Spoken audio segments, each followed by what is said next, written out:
Ready? Welcome, everyone. This is Davis County's 4th annual Community Resilience Symposium. My name is Laureen Kamalu, and I am one of the 3 elected Davis County commissioners, and no one really knows what we do. But I do a lot of health work and human services work, and also some criminal justice work, along with other responsibilities that I have.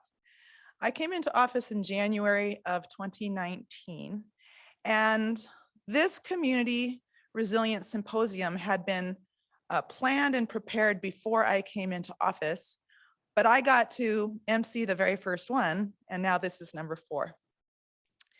We started with, I don't know, a couple hundred people participating, in 220 in the first one. And it was in person only and at a venue. We outgrew that venue, we filled it up. That was the cap the first year. And we realized we had hit a nerve of need, and that is resilience. And Davis County, as well as every county across the United States, and there's over 3,000 counties in the United States, needs resilience. We need resilience in our community, but the community is made up of individuals and households and businesses and organizations. And our desire with the Community Resilience Symposium is for this to reach individuals and households and businesses throughout this county and beyond. In 2020, we had to turn this into a virtual conference. No, in 2021, we had to turn it into a virtual conference for the first time, and we were a little nervous about that, and it turned out to be exactly what this conference needed. We could go beyond Davis County, and we could go throughout the state of Utah, and we even went beyond the state of Utah last year. So that is our goal, is to make this as big and as broad as we can possibly become, teaching resilience to professionals who already know it and do it every day, as well as the everyday layperson, and I count myself in that category. So we have some thank yous and some housekeeping items, and then we'll get started with our speakers. We have Davis Technical College. You might be able to see a little bit of that on the podium. They are our hosts, and they are fantastic. This is a new facility, and we are so grateful that they partner with us to host this Resilience Symposium. We think it will probably always be here in the years moving forward. We're so thankful to them. And then we have other sponsors. Intermountain Healthcare is a platinum sponsor for this symposium. Davis Hospital and Medical Center is a gold level sponsor for the symposium. And all of the others are very significant sponsors, sponsoring speaker fees and sponsoring other costs that we have to be able to hold the symposium. So Davis Behavioral Health is the partner for mental health and substance use treatment in Davis County, a significant partner for us. And you can see that our very own Davis County Health Department is also an integral part of putting this on every single year. In fact, I'm just going to thank Marcy Clark up front because she does not want me to bring her up. But I don't want to forget that in all of my human services work, I could not do the work as much and as well as we need to do without Marcy Clark. So I'm tremendously thankful for her partnership. Now I'll just share that the ultimate goal is for Davis County to become a trauma-informed community. We have very specific goals, so I'm going to outline those right now. We desire to prevent adverse childhood experiences before they ever happen. We want to build resilience in individuals, communities, and families. We desire to have in Davis County a safe, supportive, and connected environment. And we want to provide access to treatment for those who have experienced trauma. And most of us do have some sort of trauma that we've experienced in our lives. So for the audience that we have with us today, this is being recorded. They know that, so you may hear a throat clear here or there, but we are distanced and we'll be as quiet as we can be in the room. Although we need to laugh and react with our speakers, which helps all speakers. And the benefit of this being recorded is that for 2 weeks, you can go back and you can share this symposium, and hundreds and hundreds more people beyond today can see everything that we're sharing this morning. Now, I say 2 weeks because the first presenter has proprietary information that will only be up on our YouTube for Davis County for those 2 weeks. And so please watch again and share with your family and your neighbors and people you know who would love this, other professionals, other businesses and organizations. Please share as quickly as possible so that we can have as many views in the first 2 weeks, and then it will stay up beyond that time. And last year's symposium has, I don't know, it's getting close to 2,000 views. So, and again, this goes beyond the state of Utah even, because it's such an important topic. Everyone who's participating as registration will also receive the slides because we have your emails. And so we'll be able to share the slides with you. So when I'm watching a symposium, I'm compelled to take notes because I want to review, and it's such important information for me to remember and to share. And by reviewing, I can embed it into my behavior and my psyche more and more. But sometimes that distracts from actually enjoying the presentations in the moment. So the fact that we're all going to get these slides should allow us to really enjoy and be present with what ideas come to us, and then not have to take everything down in notes. Does that make sense? Also, because it's such a professional event and we have such professional presenters every year, we do have 3 social work CEUs that are available by attending today. And I'm sure that everyone who's watching online right now, over 300, you probably already know this, and some of you are taking advantage of the CEUs. We've been told that this very inexpensive opportunity is as good as high-level conferences that cost a lot of money around the United States. So we're pretty proud of that. The CEUs will not be available by watching the recording. So if you do want to get those CEUs, please complete the CEU survey by 5 p.m. today to make sure that you are a live participant and can get those. All right. Prior to today, you were emailed the agenda, the biography, and the learning objectives of all of these presentations. And the last thing we ask is that following the symposium, an evaluation link will be emailed. We read every single one of these, and we incorporate your feedback into future symposiums. It really helps us. And in fact, some of you have known future ideas for presenters, and we use those because we want the level of professionalism and the quality of the presentations to continue to be top-notch every single year for this.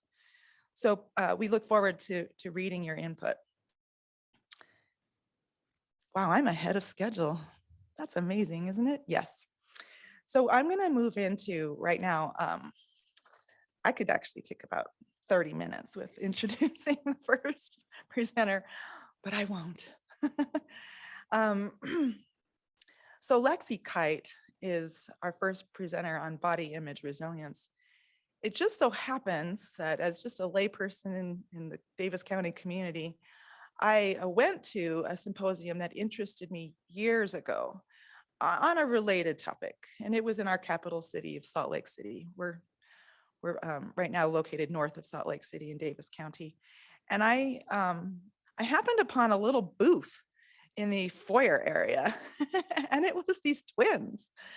And they were really energetic, and I looked at their boards and I took their information, and it turns out it was Lexi and Lindsay Kite back in the day, early in the day. I don't even know if you had your doctorates at that time. I don't think you did. But you were starting, the journey had begun, right? And I took their information. I knew it was really needed. And because I live in this county and not in the county where they lived, when there was, and we met, I think I had them to my house. I had them present to my family. Good luck trying to do that now.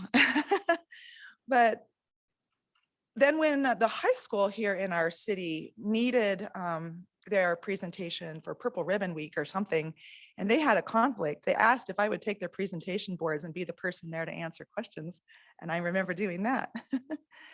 So this whole body image resilience topic has become only more urgent and more important. And I don't think I was doing social media at that time. I do social media now, and their message is very much needed. And so I'm just really excited to hear Lexi present today. Since that time, they have come out with a book. When their book came out, I bought the book. I bought the book for every single one of my children. I have 5 kids, they're all grown. And some of them have read the book and some of them have shared the book. It's called More Than a Body. Your Body is an Instrument, Not an Ornament, by Lexi Kite, PhD, and Lexi Kite, PhD. So as part of this symposium, we actually purchased 48 More Than a Body books. And we will open up the chat just at certain times. So we're opening it up right now for a little while. If you would like to be put into a drawing to win one of 48 More Than a Body books, please put your email address into that chat.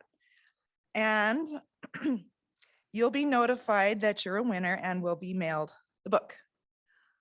So I think I've covered everything. Yes? Yes. Okay, except that I'll say just a little more about Lexi. So Lexi and her twin, Lindsay, have co-authored the book. They have both received their PhDs from the University of Utah in the study of female body image, and they have actually become leading experts in body image resilience and media literacy. They've authored numerous studies, and other books have cited Lindsay and Lexi's original research. So they've been featured in a variety of media outlets, including New York Times, Vanity Fair, Boston Globe, Slate, Shape, Glamour. That's ironic, isn't it? and others. They help girls and women recognize and reject the harmful effects of objectification in their lives through their significant social media reach, online body image resilience course, and the facilitator program for dietitians and therapists. They also have regular speaking engagements for thousands of people of all ages. So please help me welcome Lexi Kite.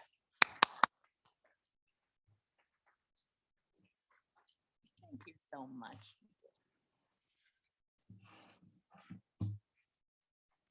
Hi, everyone. Top of the trends or the people, it's not serving you. Nobody needs that from you. So the unsubscribe, the unfollow, the muting, and the talking back, those are the only ways anything is going to happen. But at the end of the day, we cannot have hope that these companies are going to serve our best interests. They never will. They never will. We have to do that on the ground floor on our own. We have to curate our own body image environment. Nobody else is going to do it for us. All right, everyone. Let's give Lexi a big hand. Thank you. So kind. Fantastic. Oh, yeah. Thank you.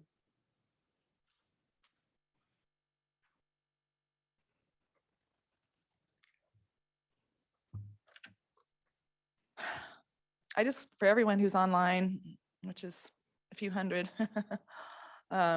you can't see that we've just got a small little group in here, but we are happy. It's a great place to be. And it's funny, the very first Community Resilience Symposium that we held in January of 2019, it's always the last Friday of January, by the way. So keep following us every year. I thought it would be heavy, dealing with learning about trauma and working on resilience. And it's really the opposite. It's very freeing. It's uplifting to kind of address and understand the status and then develop all the skills to combat it and be truly healthy from the inside out. So we have our second presenter right now, also in person, Jacob Hess. And he is a PhD also speaking about the common patterns of sustainable healing. And this is, I'm so interested, getting at the roots of depression, anxiety, and addiction. Plenty of that in the world today. Jacob has taught teens and adults mindfulness-based stress reduction. He's worked on creating online mindfulness-based classes for the last 10 years. His research focuses on themes across narratives of mental health recovery, with a particular focus on the contrast between short-term healing and long-term healing. Jacob also has published 14 peer-reviewed studies and is the lead author of The Power of Stillness. He's the Director of Research and Curriculum at Impact Suite. Is that up in Cache County? Yep, another great Utah place. He's a former member of the National Coalition of Dialogue and Deliberation and a founding member of the Council for Sustainable Healing. Please welcome Jacob Hess.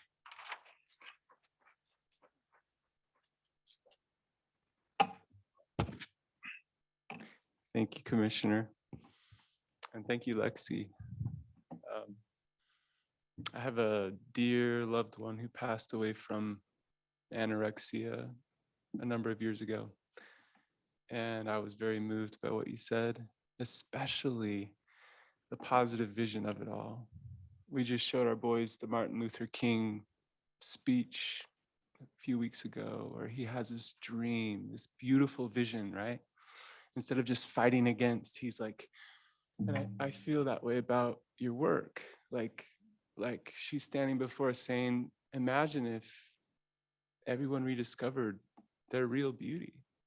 I mean, that's a good enough vision to turn away from all the nonsense. You know, you have to have a better alternative. And you're going to discover today how Lexi and I are actually long lost kindred spirits.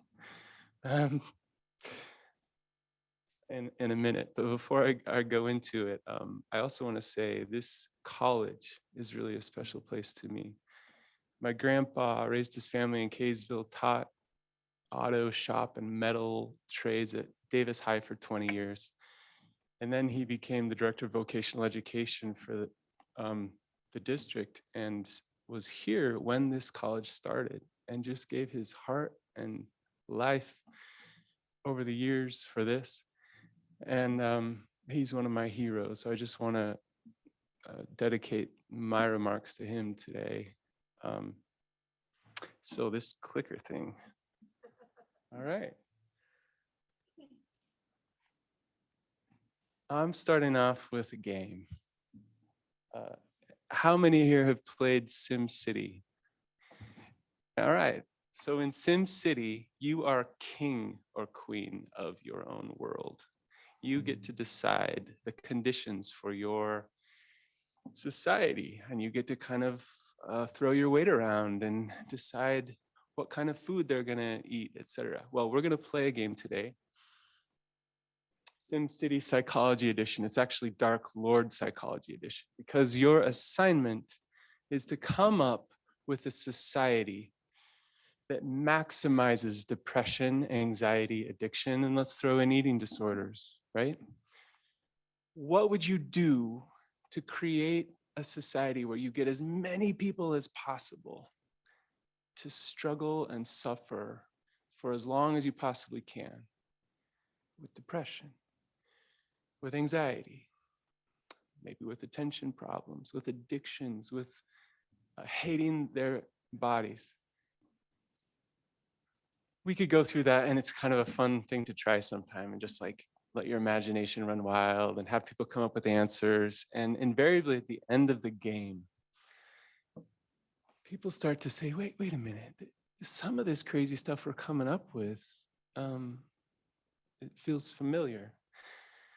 So the interesting thing about this game is it's not a game at all. Researchers at the Clark University and University of Washington years ago argued the growing number of depressed people can be attributed to a depressogenic society, a society that places many of its members at risk for developing depression. Stephen Ilardi at University of Kansas has said the same thing. Human beings were never designed for the poorly nourished, sedentary, indoor, sleep-deprived, socially isolated, frenzied pace of 21st century life.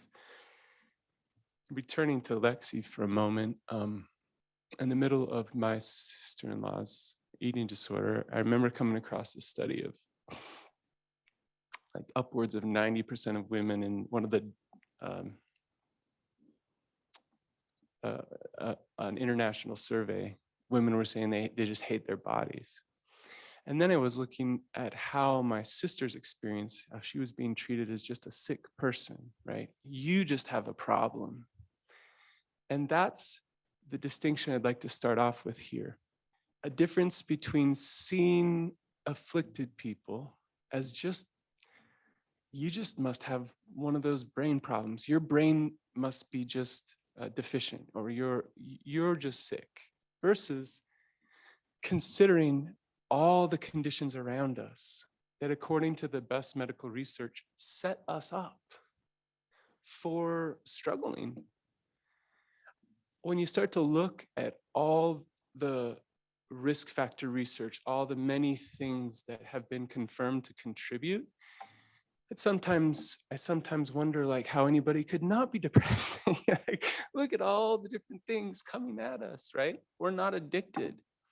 I work with men and women grappling with pornography addiction. With everything coming at them, it's remarkable to find people that are free and like, no, that doesn't have a hold over me. One of my inspirations for what I'll be sharing today is Dr. Kelly Turner. Years ago, she said, it's good that we're studying cancer and all these, looking at what we can learn from all of the deaths. But what if we took the people that got better and they weren't supposed to, and we just learned as much as we can from them? So she started interviewing as many spontaneous remissions, is what the research calls them. And just finding out, well, what was your experience? What did you do that led you to a place of actually getting better for good from cancer? And this is what she found. By the way, there were a lot of themes. There were like lots and lots of themes. These are 9 things that everyone who got better from cancer experienced. So these 9 form the basis of she's an international bestseller, and she just shares with people about these. Notice that only 2 of the 9 are physical things. You've got these 2, kind of makes sense. All right, changing up some things with diet-wise. And the rest are emotional, relational, even spiritual. So I have been intrigued with what we could learn taking the same research approach for depression and anxiety. So we've been gathering stories and narratives and memoirs, and I've been interviewing people. And we're in the middle of this research, but I can't tell you how much fun we're having. It's just so lovely to sit down and hear anybody's story, even when it's a difficult one. But these stories of healing are just jaw-droppingly beautiful. First theme, I'm going to go through 10 fairly quickly and then move on to similar themes with pornography addiction. First theme, and I'm going to turn this around, if that's okay. Hope in the possibility of healing. This is not a given. A lot of people have been told this is just going to be your life. You're just one of those people that's just going to be depressed forever, and we're going to help you cope with it. One woman told me the difference between some hope and no hope is huge. Hopelessness was a huge part of my life for a long time. So I'm not going to read all these quotes. They're all on the slides. I'm just going to like touch on a few as we're going along.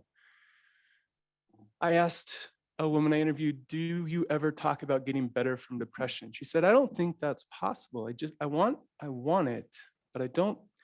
Just a couple of years ago, I faced it that I'm always going to have something. I asked her, who told you don't get better? Well, my initial diagnosis, they said this is something permanent. This is something that you'll not ever get over. So this was my dissertation research years ago at the University of Illinois, and this image was my takeaway. What I saw was people afflicted with the deep pain of depression learn from well-intentioned people around them that, in fact, this was going to be something they faced the rest of their life. And this second weight gets added on top of them, right? Now, let me say, if this is what the research actually confirmed, that depression was inherently, by nature, a lifelong chronic condition, then we should tell people that.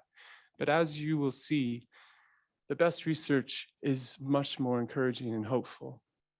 And yet, we see so much of kind of dark messages about what depression and anxiety are and what life is going to be. A depressing story about depression. That's kind of what I'm trying to draw attention to. Of course, so many people do have stories where they just can't get over it, similar to addiction. We're like, this is just something that's always been with me. This is not to discount that at all. But many of these people, as I talk with them, have never heard that it's even possible. They have been taught that this is just like diabetes, and it's just something they're always going to have to deal with. One woman told me that her suicidal thoughts started the same day her doctor told her that her depression would be lifelong. And that's not the only story like that I've heard. Now, where does this kind of hopelessness come from? I asked, how would you define depression to one woman? She said, it's that little glitch in my brain that doesn't produce the chemical that lets me be happy and content. Now, this is what brain scientists used to believe, like early 90s and 80s. This sort of like, I have this enduring deficit of chemical. It just sucks for me. My brain just doesn't work like others. So one mother of a child with depression told me, there is no cure. He needs to learn to live with it the best he can. His brain is wired in a way that his mental illness will be a monkey on his back the rest of his life.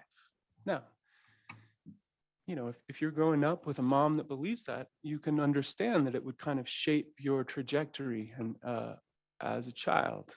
This is what most people, adults and children, believe. And yet, the brain scientists don't.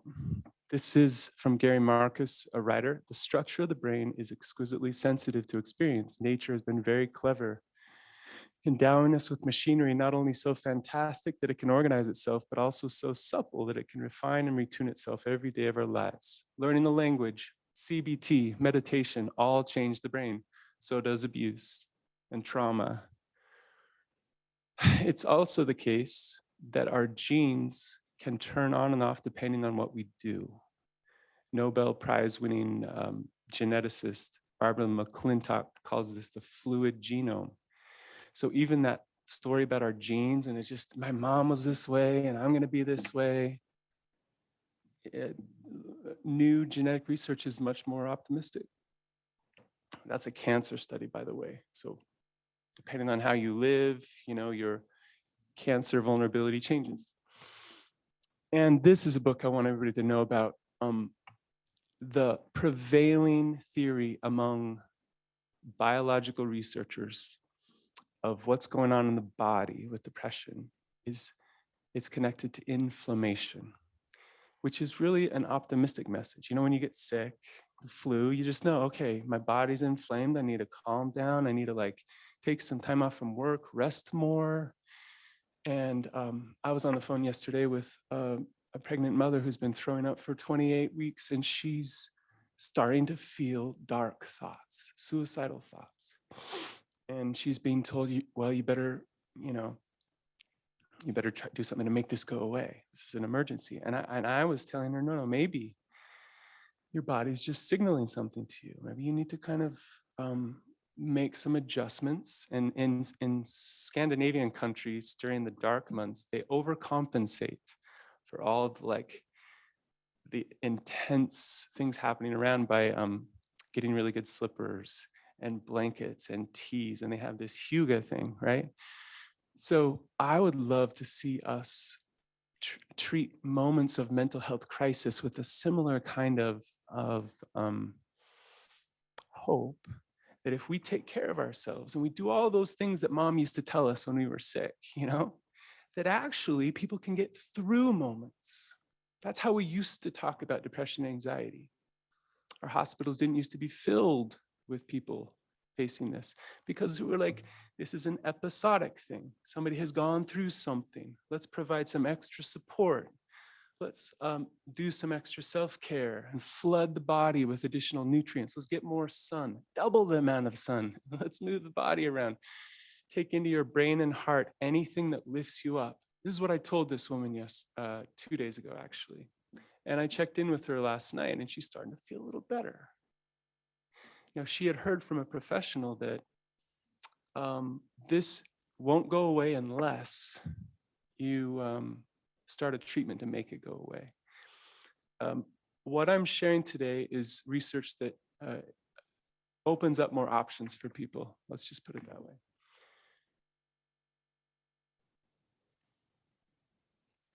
These are some of the people that have inspired me in this presentation. I wanted to show their faces today because every single person I know who's grappled with mental and emotional problems is deeply sensitive and beautiful. Homer Simpson doesn't get depressed. He doesn't, because he just doesn't have the emotional depth to actually feel the pain, right? So I would also love to acknowledge that, people who grapple so much and they're hurting so much. It could be they're feeling more than the rest of us, and we could acknowledge a beauty to it. All right, the most important finding in our research is that people who have shown significant or complete recovery from severe mental illness have cited hope as an extraordinarily important component in their recovery. Part of the recovery was being around people who saw their condition as not permanent, a condition from which they could take increasing control of their life and reestablish a place in society. This is Daniel Fisher, who did a similar kind of study years ago. I'm spending a lot of time on this first one because it's the most important one. And it's true of addiction too. Here's another quote where he's saying, people needed someone to believe in me. Now, what I'm not saying here and throughout this presentation is we just look at the sunshine and just choose to be happy. And then everybody would be happy and just start a gratitude diary. Not as simple as that, right? It takes years of adjustments and moving in a direction for sometime for the patterns of addiction and depression and anxiety to kind of start to unsettle. But I hope you will come away with a little more optimism of what's possible. Number 2 theme that we have seen in stories of people who are getting better is they make changes in their life. Sometimes big changes, sometimes small changes. I'm not going to read some of these except for this one. This person just describes in their story of healing, just learning how important it was to just have a quiet breakfast and not just to be on their phone and to stop and to have a little time. You read that. 3 of the changes that many people talk about, we call them the big 3, is just nutrition, physical activity, and sleep. Duke University, a brisk 30-minute walk or jog 3 times a week was just as impactful as antidepressants with no side effects. This just came out. Each 1 hour earlier sleep corresponds with a 23% lower risk of major depressive disorder. That means if someone who normally goes to bed at 1 goes to bed at midnight instead and sleeps the same, they could cut their risk by 23%. If they go to bed at 11, they could cut it by 40%. Remarkable, right? Without changing anything else, just sleep, these researchers found a difference. It doesn't like cure depression, just to sleep better. Just like eating a salad is not going to cure your depression. This is an Australian researcher, but there's a lot you can do to lift your mood and improve your mental health. And it can be as simple as increasing your intake of plants and healthy foods.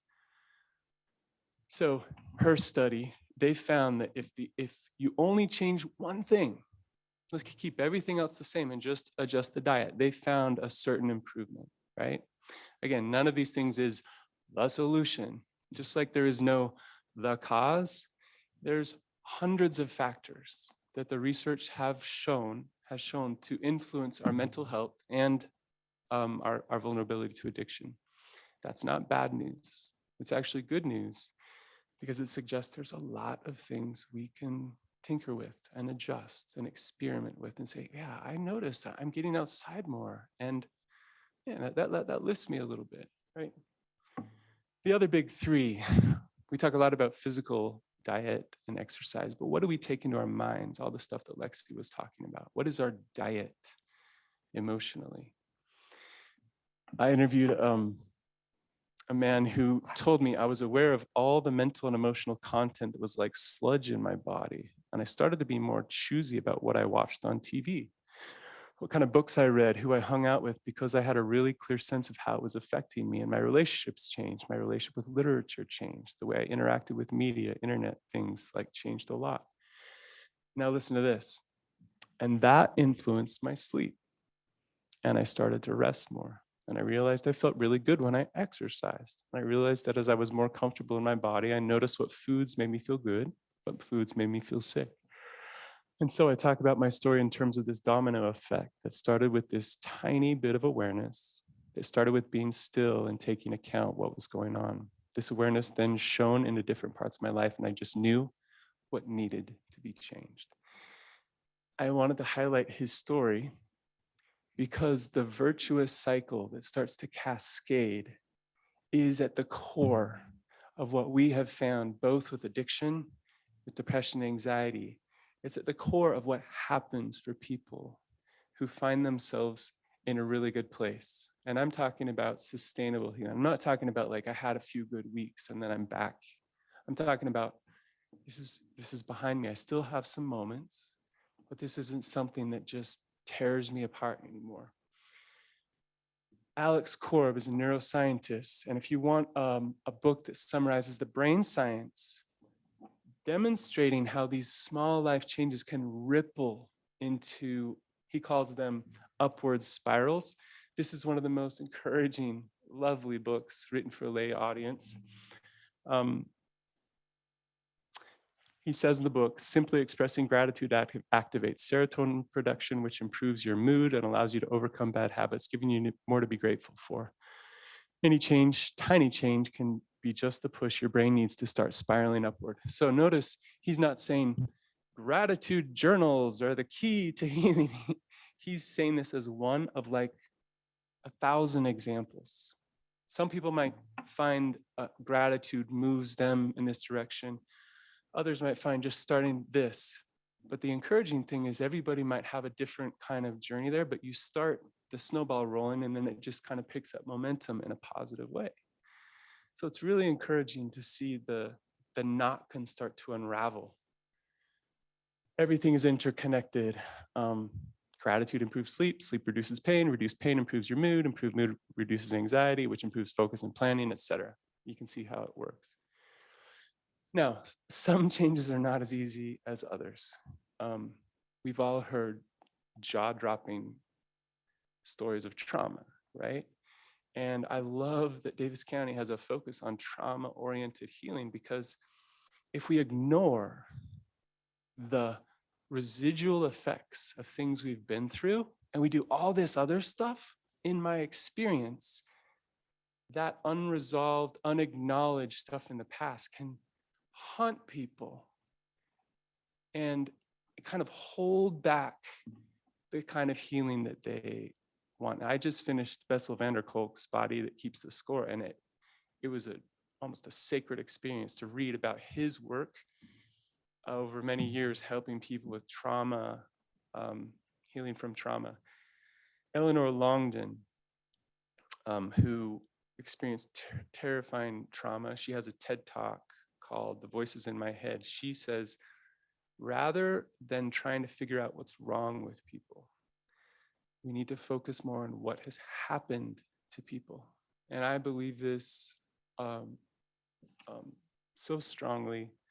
Just stories, these are just some stories of people who were doing that and found that as they addressed painful trauma and worked through it in a skillful way and actually integrated it into their memory so it wasn't always coming up, they got feeling better. This person says, I was tired of hating the world. I was tired of seeing it in fogged lenses that only magnified the world's bleakness and darkness. And let me rewind once. Because I wanted to be a good Christian, I had forgiven my father back in my bedroom that day as a child when he asked for forgiveness for having been a little fresh. So clearly, healing from trauma is not just a superficial, I forgive you. You know, there's deep work that has to happen. Working with emotions in a new way.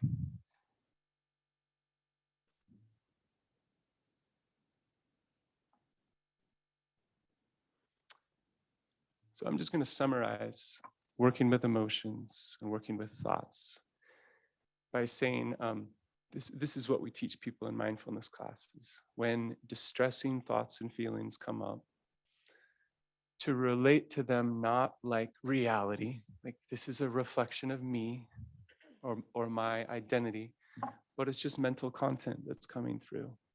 And as best they can, to relate to it like storm clouds overhead, the changing weather patterns, right? When a storm suddenly comes, we don't go, oh no, we're all lost. We just say, I'm gonna bundle up. I'm gonna go and kind of watch from the other side of a window, and we watch it come and go and pass through. Even though that's a metaphor, it's exactly what people can learn. I've taught people this many years. There's lots of resources online on how to learn to watch our thoughts and watch our emotions. For addicts, for those healing from addiction, this can be redemption, to learn how a craving can come up in the body, and instead of like just riding it to its conclusion, you can surf it. You can be like, okay, here it is again. I do not want to go there. I don't want to live this way. I know where it takes me.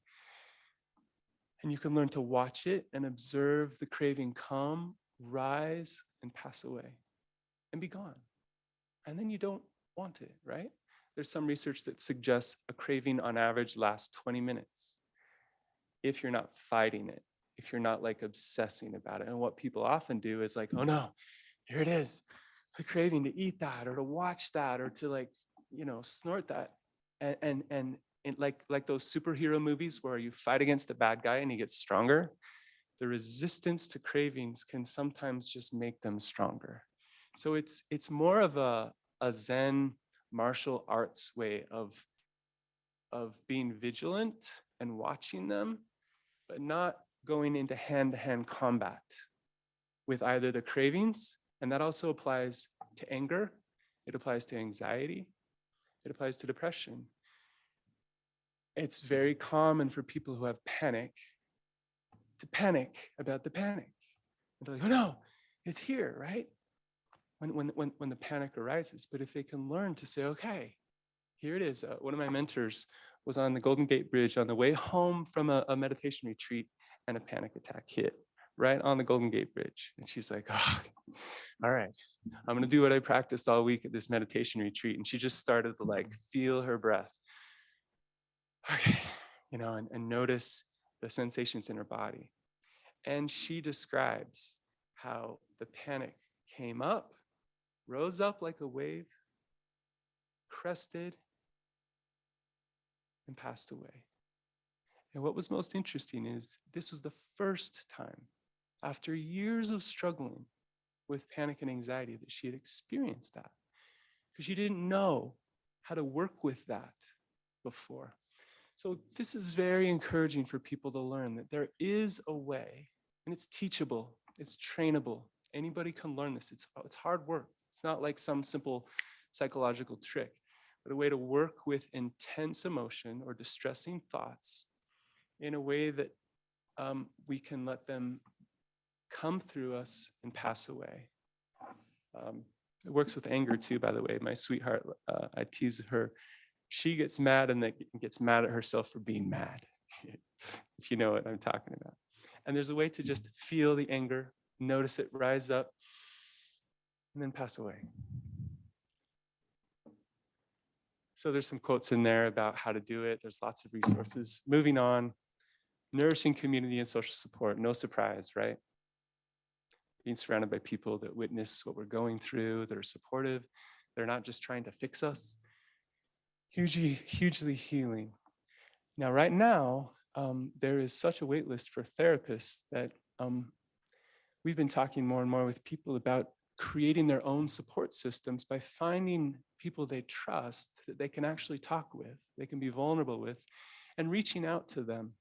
I have some friends that we meet up once a week for 30 minutes, no longer, like 30 minutes on Zoom. We share our hearts, and then we're done. Like finding creative ways to reach the people that are going to provide support for our healing.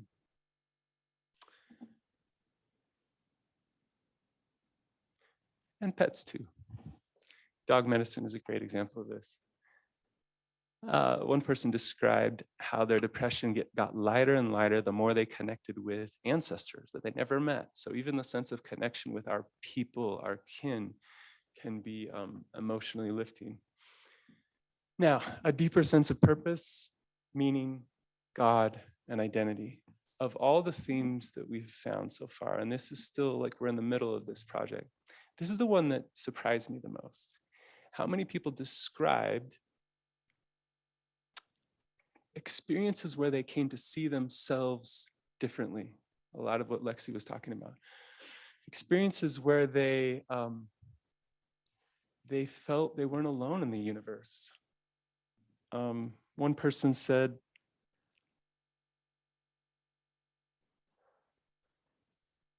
I started having these experiences where the realities of this person's faith were engaged in my heart, then thrown immediately back into panic and darkness. Since then, my experience has been one of overcoming anxiety, depression, OCD, irrational thoughts, many other mental illness, simply by these revelations. So these sacred personal experiences of like, wow, I'm not alone. There's actually meaning. I matter.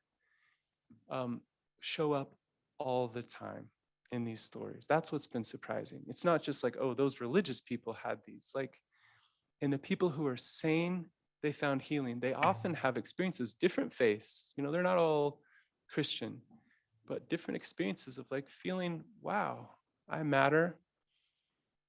There's someone who loves me outside of my own head.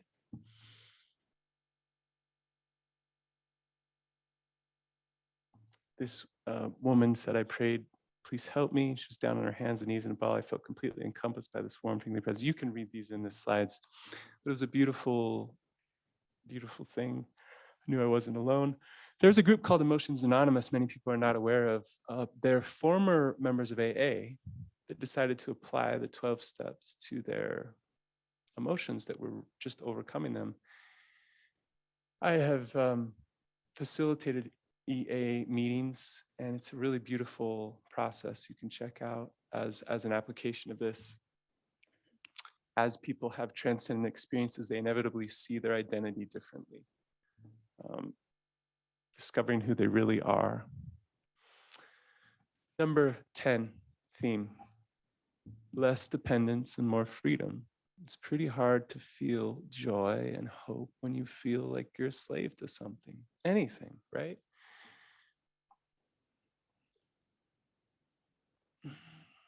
This woman talks about how sobriety from alcohol made a real difference for her. I was still really unhappy, but I no longer felt totally controlled by my emotions. All of a sudden, I felt this sense of hope. So like making an adjustment in relationship to alcohol, to caffeine, and even antidepressants. So this person describes how caffeine and kind of changed in relation to caffeine. Antidepressants have made a big difference for many people. And there are some people who are on the antidepressants still feeling very miserable. And for those people, there are lots of stories about people saying, hey, what would it feel like to taper off a little bit? coming off very slowly. The research on tapering consistently just talks about going very, very, very slowly. Most people can make progress if they do. I want to be very clear that this is obviously a sensitive decision that people need to make with their doctors and with the others they trust. But it's important to point out, because many people have been told this is not an option for you. You need to be on this for the rest of your life to be well. And I want to say very clearly that the research I am aware of, all 20 different studies I've found on long-term antidepressant use, don't back that up. They have been shown and demonstrated to make a benefit in the short term for lots of people. That's why the FDA approved them. But the long-term evidence, reflecting on Lexi's, bariatric surgery comparison, is that they're not the best idea for most people long-term. Now, some people may need to be on them long-term, but many people are being told you need to and have to forever. And this is just not, I don't know a single study, long-term study that confirms that idea. And I wish more people were aware of that. It's certainly not broadcast in the commercials between the evening news. But this link is all the studies I've gathered. You can check that out. All right. Laura Delano is a friend of mine. She was on these for many years and tapered off. And there is a pattern among some that they'll start the antidepressants and feel more themselves and get the benefit. And then when they go off, the same thing happens. And they kind of come, oh, now I feel myself again. So there's a benefit. And then there can be a benefit in getting off for those who feel guided that way. This is it's important that people follow their intuition. So here's some resources for that if you want to know more. The Withdrawal Project provides a lot of education on how to do it wisely and safely. So there's the 10 patterns I just reviewed. There's the patterns in cancer healing. You notice some similarities there. In terms of compulsive addictive behaviors, what we have found people do as they get better long-term is not all that different. They keep hopeful, they keep connected, they keep learning, they keep growing, they keep getting back up again. In our surveys, we found physical factors that are the same kinds of physical factors we just described with depression in long-term healing, emotional factors, social factors, I won't go through all these, and then spiritual factors. So in other words, a whole life approach. Happy people don't stick needles in their arms. And when people find their life becoming more connected and more purposive and meaningful and their body feeling better, pornography or alcohol or drugs just becomes an annoyance. Like, why would I want to mess up such a good life, right? And then you start to see the addictive substances like what it really is. Like, don't get in my way. I don't want to have this between me and the people I love. Educational factors. There's also research on patterns of healing from sexual abuse that is interesting to compare. Across all of these, here are the meta themes across addiction and mental health healing long-term. Hope matters for all kinds of healing. Sustainable healing involves external shifts, but always more than that. Sustainable healing relies on internal shifts, heart and mind, thoughts and emotions too. Different kinds of learning and changing are central to the process of healing. Number 5, those changes in the healing process itself most often take time, happening gradually over time. Some kind of central support from loving relationships is important to healing. Deepening spiritual connection plays a role in many kinds of deeper healing. Yet deeper healing isn't done to people. It always involves their own active participation and a sense of ownership in healing. I would add a 9th that I mentioned earlier. Even though it takes time, it almost never looks like a linear process. we used to believe that science was a linear process and like you do studies and the data accumulates. But years ago, Thomas Kuhn wrote a book about how actually the history of science, it's a paradigm shift. It'll be going like this, and then all of a sudden there are leaps. And that's what many healing stories look like. They were going this way for a long time. They were just plateaued. And then suddenly they had an insight. And you see jerks and swings, which is really encouraging because it rather than just a crisis to manage and make go away, it becomes a little bit more like a Sherlock Holmes mystery where you're like, you arrive on the scene, like, what's going on? What are the kinds of things that could make the most difference here? What are the kinds of factors that are really like pulling me down? And it's going to be different for every situation. So you look for clues about what will make the most difference for you. And I like to tell people, instead of trying to figure it all out, just take the next right step, just the next right step. And Frozen wasn't the first place that was said. They stole that from other wise people. The next right step, it's really an encouraging thing. Just what's today? What are you feeling led today? What do you need to do today? It's also worth pointing out that those that are wanting to help somebody heal, there are obviously ways to facilitate that and ways to get in the way. And we've found, and none of these are going to be rocket science to anybody, that communities and relationships that involve gentleness and patience and hope, respect for agency, non-coercion, space, all of this contributes to long-term healing. Whereas if you have relationships that are like so fearful for, oh no, this could go really wrong, we got to do something, I've got to make you do something for your own good, right? That might help in the short term, like that bariatric surgery that Lexi mentioned, but long term, it just pushes people away, and people need space to be able to find it. So rather than a crisis, Sherlock Holmes, I'd like to read this if we have time, but I'm not going to right now.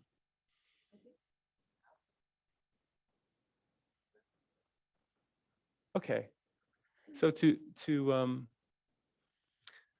underscore what I said about Sherlock Holmes, this is one of the best-selling books on depression in the last decade. Johann Hari struggled with depression for a long time, and he's better. He's doing better now. At the very last chapter of his book, this is what he said. Because you're being told depression and anxiety are misfirings of brain chemicals, you will stop looking for answers in your life, in your psyche, in your environment, and how you might change them. You will try to get rid of the depressed feelings in your head, but that won't work unless you get rid of the causes of the depressed feeling in your life. I would say to my younger self, your distress is not a malfunction, it is a signal, a necessary signal. I know this is going to be hard to hear because I know how deep your suffering cuts, but this pain isn't your enemy, however much it hurts. This pain is your ally, leading you away from a wasted life and pointing the way toward a more fulfilling one. You are at a fork in the road now. You can try to muffle the signal that will lead you to many wasted years when the pain will persist. Or you can listen to the signal and let it guide you away from the things that are hurting and draining you and toward the things that will meet your true needs. So that's another pivot I would encourage us to consider, rather than just a focus on what do we do to make the pain stop. Recognizing it as a signal, pointing to different adjustments we can make. And how awesome would it be if all the people who are grappling with pain could not only feel a little bit more of this hope, but I like to think about Frodo on his way to Mount Doom. And there's a way that you can also inject a little bit of quest into this. Like everybody goes on their own quest to find what is it going to take for you. And by the way, it's not just like a subset of people that can find this. Dr. Ilardi, in his research at University of Kansas, he would take people and hold their hands in making these 6 or 7 lifestyle adjustments. He said not a single person who did this, including people who hadn't found benefit after, other kinds of treatments. Not a single person did not have their depression cut in half. So all the available evidence, the best evidence suggests that it may take time, but people who move this direction and follow your intuition and not go too fast and make the adjustments, there's real healing that can happen for virtually anyone. So there are some digital tools available that can help. We have an app where you can kind of track on a weekly basis, how's your sleep, how's your nutrition, how'd you do with physical activity, how are you doing with stress and relationships. And joinlift.com is this where you can find it and download it. And then over time, you can track how your emotional well-being tracks with these adjustments in your life. And what we found is people can get really encouraged, like, hey, I just started to make an adjustment in this, and look, my mood's already kind of moving in the right direction. There is a similar app for people with pornography addiction and chemical dependency. Fortify, joinfortify.com and jointurn.com. So there are also many mindfulness-based classes that can help, including many free ones, and some depression recovery classes. This is another doctor that has pioneered a similar approach, highly recommend. I'm not going to go into this right now unless we have time. I'm going to pause right now for questions. And thank you for your time. Okay, Jacob. Yeah, a little clapping right now. I just wish we had about 15 yoga mats in the room. Because I'm pretty sure we could do the rest at the end right this minute. It was pretty amazing power of mindfulness and peace. Yeah. So yeah, why haven't we heard this? I mean, I think you do have a minute. Go ahead. And then I'll get to some of these questions. Okay. Well, this is where you discover my kindred connection with Lexi. This is why we haven't heard it. These are wonderful efforts with wonderful folks. And the reality is their budgets have come from pharmaceutical companies. And that's not a conspiracy theory. It's like all out in the open. Our education in America about mental health and our conversations have too often been influenced by corporations. And do the products do some good? Yes. I don't have any problem with that. But if they start being our educators, I do have a problem with that. So, as you've probably heard, in this framework, the truth about mental health is clear. Our central task is to get the truth out to more and more people and to encourage them to get help and embrace whatever treatment is recommended. This is how the mental health conversation usually goes. But all this kind of gets left out in this conversation. So what I would love to see is an acknowledgement that the full truth about mental health remains deeply contested. Scientists don't agree. There's debates, right? There's live conversations about the role of this and that.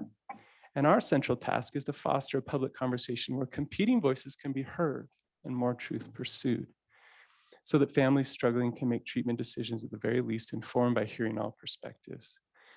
So I believe everybody is doing their best. Everybody is well-intentioned. And we have been influenced more than we realize by certain messages. And the good news is there's a lot of new ideas and new possibilities emerging. And my bottom line is the most exciting thing is that we, and this is where again, Lexi, we can build in our own homes, in our own lives, conditions to counteract the factors outside of us that undermine mental health and that push people into dark places and addiction as well. We can build in our own homes sanctuaries of healing. In England, there's one of the best examples of historical healing was the Quaker community. they decided we're going to build gardens and places with lovely music where people can come and just get away. People are having mental breakdowns and just reground themselves. And they have some of the best rates of healing because they weren't just trying to force the pain away. They were trying to create conditions where people could find that path to healing over time. This is what I think we need to do in our own homes. We shouldn't wait for the mental health conversation to change. In our own homes, think about what kinds of things do we need to do to create the conditions for emotional well-being. We've done a little experiment in our family where we started to notice some of those really intense movies that our boys would watch. They would just leave their little brains like unhinged. And so we've been experimenting with this thing called The Andy Griffith Show and Highway to Heaven, and even that Anne with an E series on Netflix that my boys will watch. Hey, these are the shows of those of us who are in our 50s. Yeah. We have the but- whole series in our family Yeah, of but all it- of those. So we've been changing the mental diet in our family, and our boys have been sort of like, they'll sit and watch it. We've been making some adjustments with sugar, like most families. But try that. It's an encouraging thing to say, what can I do in my own home? And follow your intuition and listen to people you trust. And the biggest takeaway that I want to share is deeper, more lasting healing, both for depression, anxiety, and for various kinds of addiction is possible. It may take a journey to Mount Mordor, like Frodo, to get there, where you get wrapped up by the spider and have to battle and keep getting back up. But just like those video games where you just keep getting up, and you die once and then you learn how to do it better the next time. That's the kind of resilience that gets people to the end. If any of you have seen the Tom Cruise movie where he repeats the same day over and over, and they have to go fight the monsters, and they get a little bit farther and then they get pulverized, and he gets up the next day, that we share that all the time with people we work with. Like, that's it. Do that. And you get crushed. All right. Well, what are you going to adjust next time? Right? That's resilience. That's hope. And that's also what the research suggests. So Oh, fantastic. All right. So you can tell we have a great mix always of lay people like me and then people who are experts in this area. So I'll just share a few things here. Mindfulness-based stress reduction. This is offered in Davis County at no cost. And Jacob occasionally teaches on that team. So there is a website. So we will make sure that we put that website that goes out in the email to all participants. And then you'll have the actual website for Davis Behavioral Health. And there's mindfulness classes for adults. There are mindfulness classes for teens. Can you imagine if teens had something like this in the middle of their day in the crazy high school environment that they're dealing with? What a thing, right? The apps, repeat where to find those, yes. a couple of apps. Yeah, joinfortify.com is the sexual compulsivity app. Joinlift.com is the mental health app. And if you go to impactsuite.com, you can find all of them as well. I do want to say you have one of the most beautiful mindfulness centers anywhere here in Davis County. And Debbie and Rachel and the Davis Center for Mindfulness. It's gorgeous. It's right close to the Layton Hills Mall. And they're doing online stuff. They're doing in-person stuff. I should have emphasized that more. Let me also add, Commissioner, if I could, I put up that slide about the organizations and the funding, right? That in no way am I suggesting they're not doing a lot of good. What I'm trying to point out is that they don't emphasize the kind of things I emphasize today. And there is sort of an orientation towards professional treatment in some of these efforts that is worth pointing out, just so we know that, when education is being funded in certain ways, it might go in certain directions, but there's a lot of good they do. I have dear friends who work in these organizations, and I feel like we all need to recognize the good intent on all sides. There's an important place for doctors and psychiatrists and psychologists and all people. We need to not start other wars. You know, we love to war in America right now. Everybody's doing their best they can. And rather than the suspicion and the like, those people, you know, like we've got to just hear all voices, because it's going to take everybody to get through this crisis. This mental health crisis is not getting better. It's challenging. I come from a family of scientists, and integrative medicine is the effort to strive to put together the things that you're talking about. Yes. Because people are unique individuals chemically and physically, Yeah. and in all of those ways, right? And so different things and different things at different times, even in the same individual, right? So there's a lot of truth in what you're saying. So we have a request to have these symposiums weekly. Come on, sponsors. Maybe we'll find a way. Yeah, another request that all of the slides will be sent, and everyone will get all of these slides. Yes. So where Jacob has been mindful of the time, you know, we all can go back now and read all of those things after the fact. Let's see. Yes. Attendees are entering emails to be entered into the drawing to win one of the 48 copies of the More Than a Body books that we have from Lexi and Lindsay Kite. The Mindfulness Center is a Davis Behavioral Health Service, and info can be found on their website. Listen to this. Your presentation has been amazing. As the mother of a 17-year-old son who's fallen into of depression and anxiety, suicidal thoughts, and self-harming behavior. We've tried everything to help him, counseling, medications. Many have told him to focus on sleep, nutrition, cardio on a consistent basis. Instead of turning to those things, he brushes everyone off, and he tries it one time and then says it doesn't work. I would love it if he could be forced into mindfulness. But I'm hearing you, and I can see Jacob's face is here, hearing and feeling you to this mother. I know that can't be done and isn't the answer. Any suggestions on how I can help, how I can reach him to get him to help himself? Yeah, this is just so common, right? It's just so common. Yeah, and the last thing he needs is more sermonizing on the value of vegetables and exercise and getting to sleep, right? That finger wagging isn't all that helpful, especially when the same list of things that can make the most difference for someone with depression is the list of things that's most impossible. Like, how am I going to do any of that, right? So that's where the compassion, the patience, the space comes in. And I would say when I'm talking to that teenager, and I've had this conversation lots, I focus on like their own sense of themselves and their future. I've never met anyone who is excited by the idea that they're going to deal with depression the rest of their life in the level they're facing it, right? No one. I've never heard anybody get excited about that.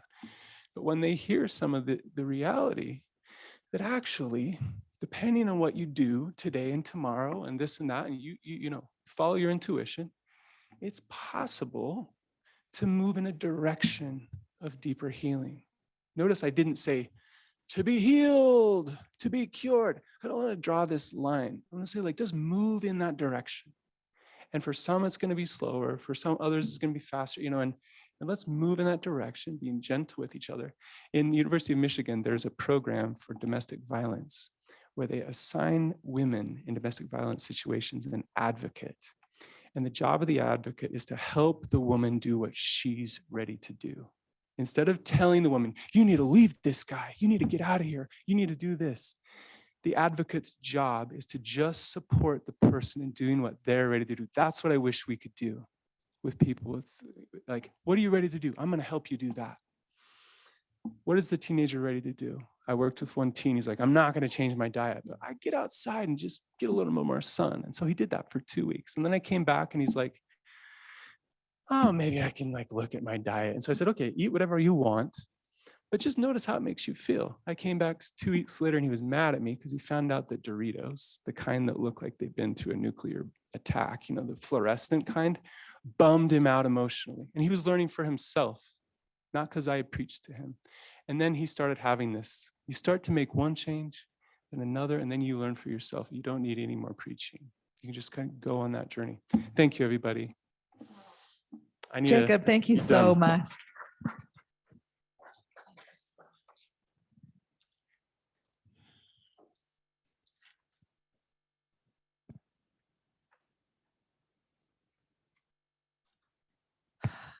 Just fantastic. All right, only 1 hour left, but it's going to be amazing. As you can see, we try to have speakers that cover kind of different areas for resilience. And I feel like every year we get some people, you know, that are new to us who do this work that are just what we need now. And so the third one is like that for us. He will be joining in remotely in our video, but we have the ability to interact with him.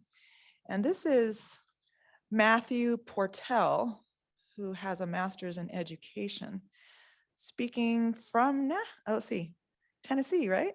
Tennessee, coming to us to teach in the midst of opportunity, a trauma-informed paradigm shift. And so what I think is really nice for Davis County, but no doubt school districts across the United States, is we're seeing that we need to teach social, emotional resilience to families and to our children. And so we're lucky because Matthew is in this world of education. You can read his entire bio. I'm just going to tell you what I've underlined here to get right to him.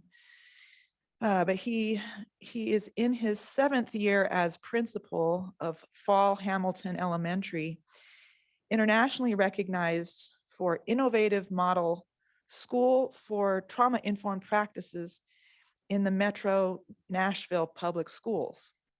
So his school's work has been featured on National Public Radio, PBS, the documentary #Enough, and the EduTopia website with over 7 million views. So is this needed?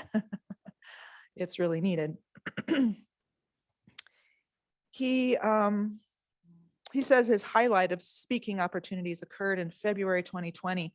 He was a featured speaker at the National Education Foundation Association's Teacher Gala in Washington, D.C., which is an event designed to honor and inspire the country's top educators. Not only are our children dealing with a lot of difficult things, but so are their teachers. He has combined his passions for literacy and cycling, and he founded the national nonprofit Ride for Reading, which promotes literacy and healthy living. So Mr. Portell holds a Bachelor of Science in Elementary Ed and a Master of Education in Curriculum. And he's well qualified to talk to us today, and we can learn from him as well. Please help me welcome Matthew Portell.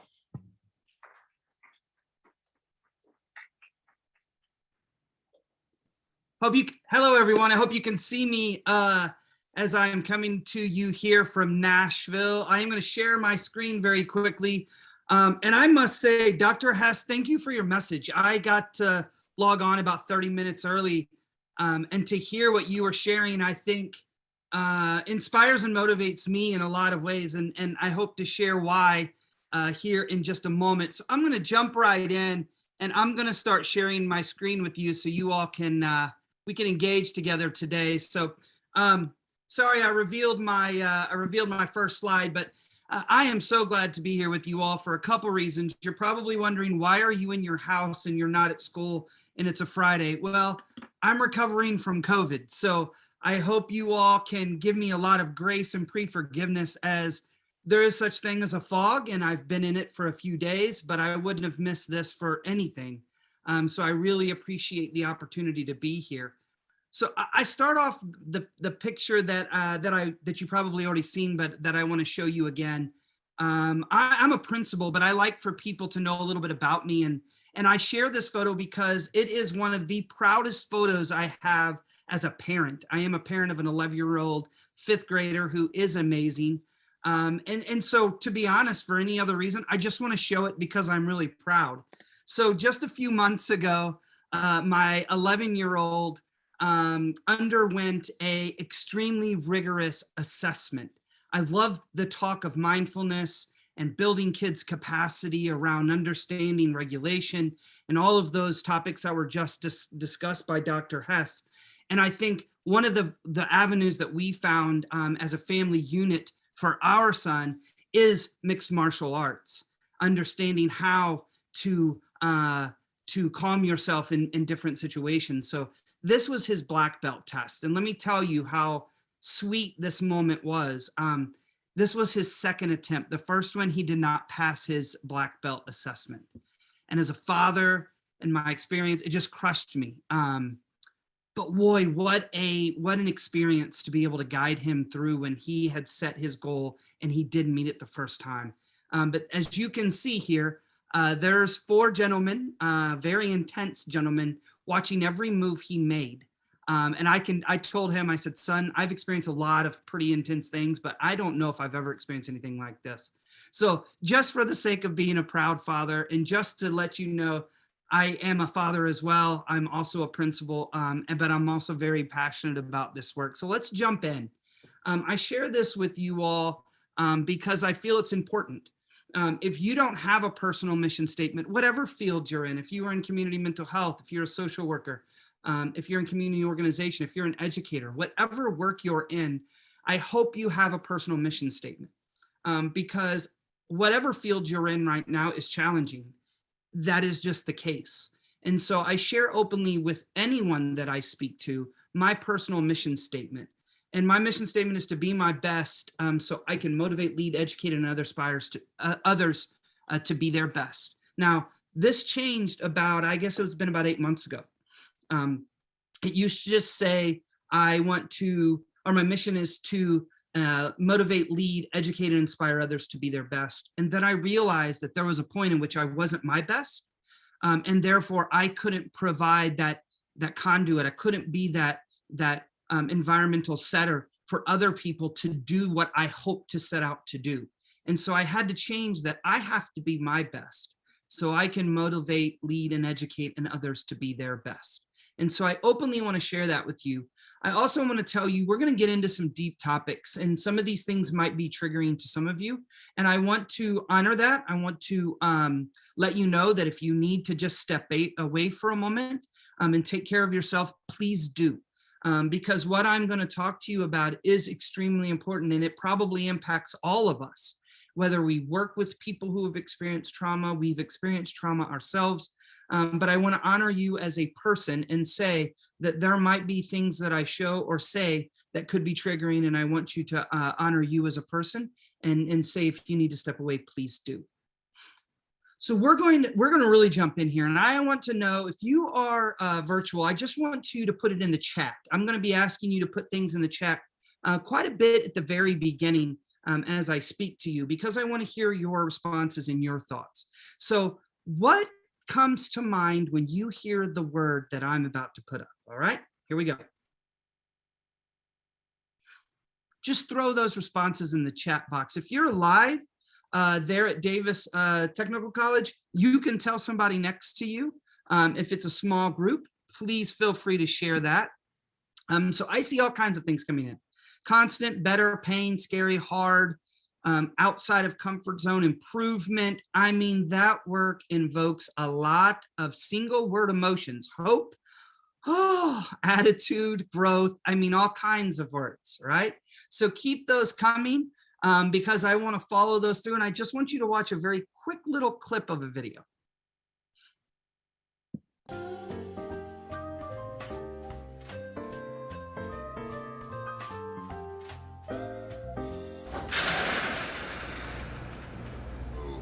That's not good. Oh, I don't need this. I'm already late. Somebody will come. Anybody out there? Do you have a phone? No. Sorry. Somebody! Hello? There are 2 people stuck on an escalator and we need help. Now, would somebody please do something? Help! I don't believe this. You gotta be kidding me. I'm gonna cry. Well, there's not enough left to do, is it?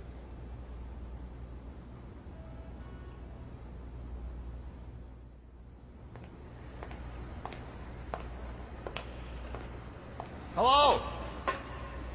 Hey, don't worry about it. I'll fix it in a second. He said he can fix it. All right. All right. That's more like it. He says he can fix it.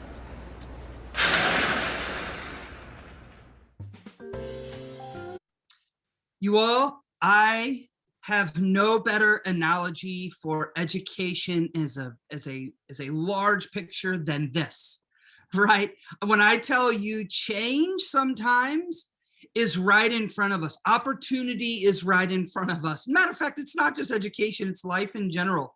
And it just makes us, we've got to take a first step, right? We've got to be able to know, hey, we've got to take the step. And I will tell you, I've stood in front of my staff many times during COVID, during many situations, and I've said to them, nobody is coming to save us.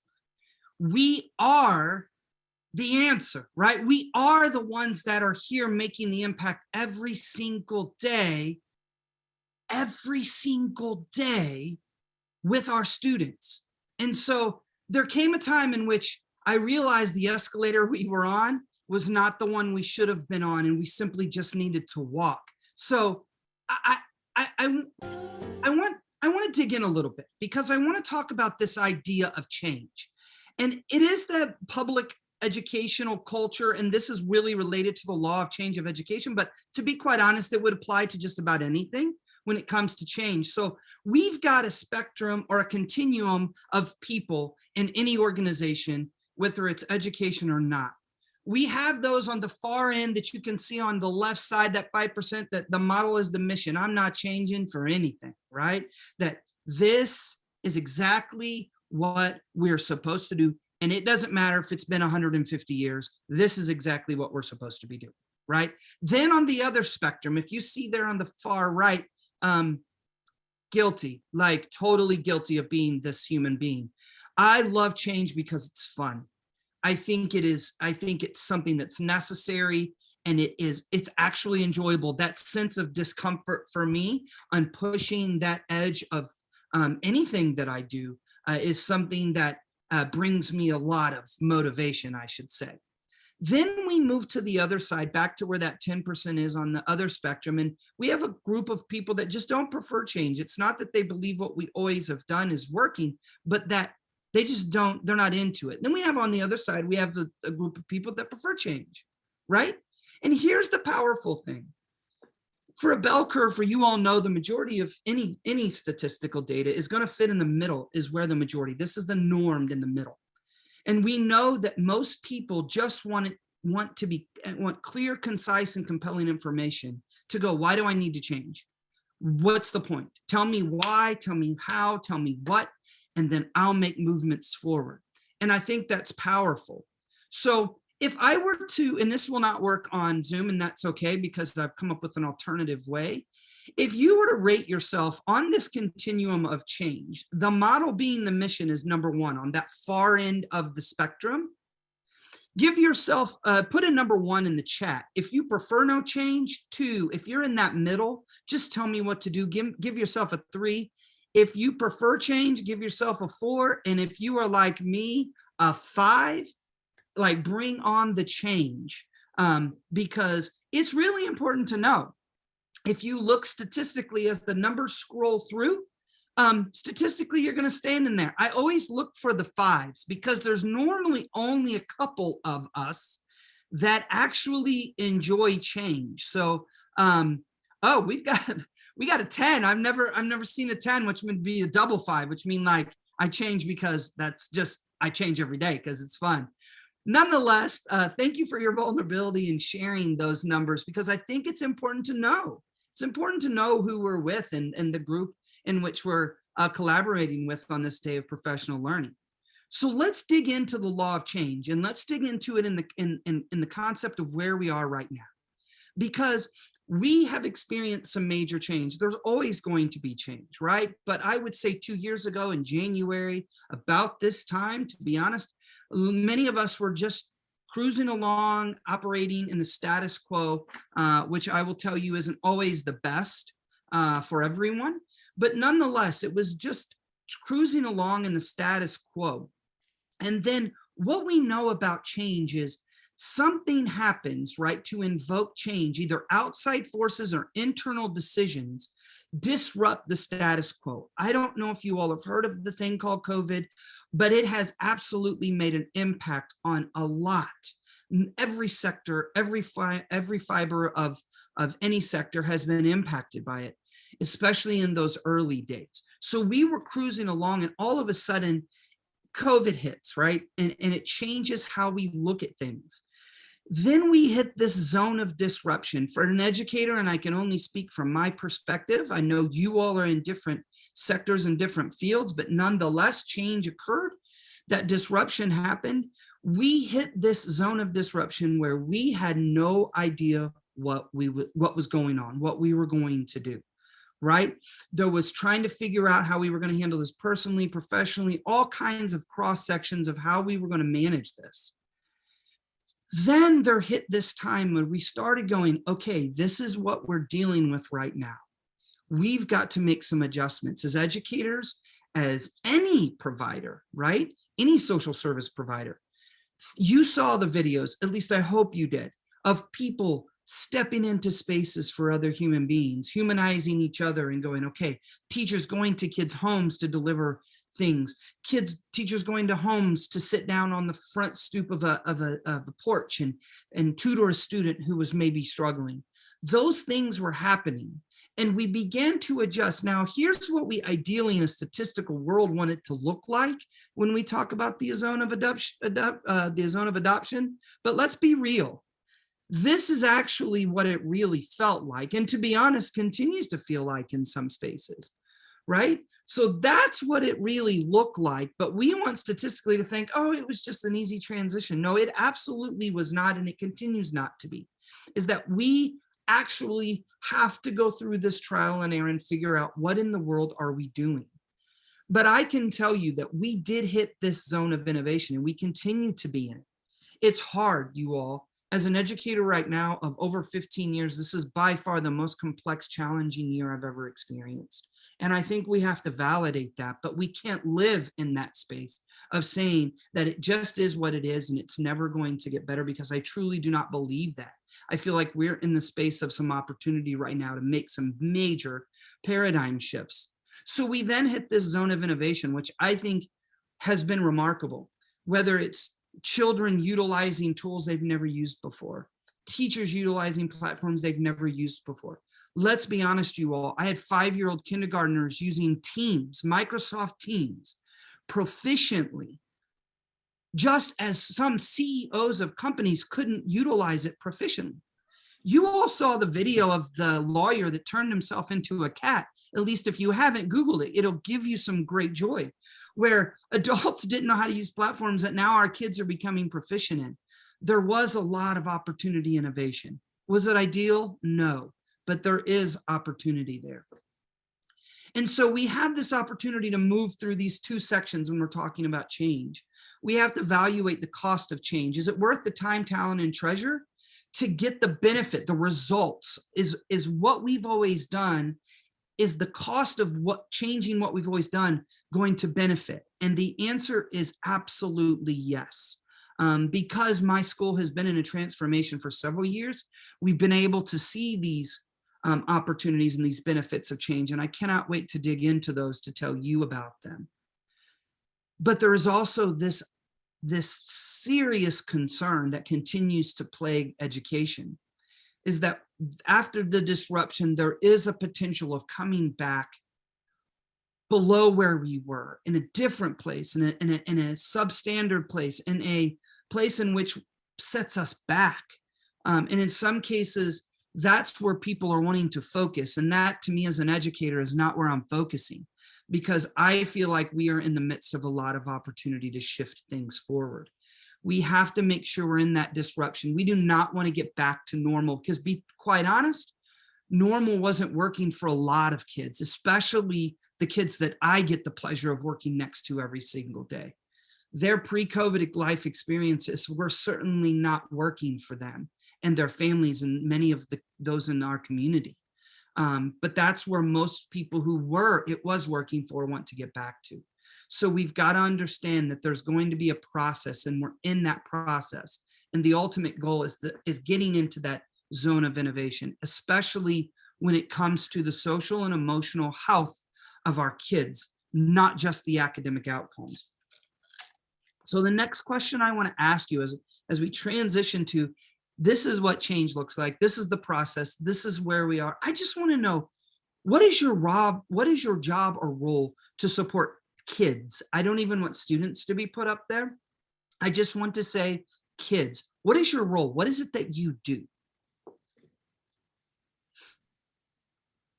Brad, I'm with you, man. I'm a parent too, and let me explain something. It's the hardest job I have. I can handle 325 other people's children, but sometimes I have to check myself even as a parent.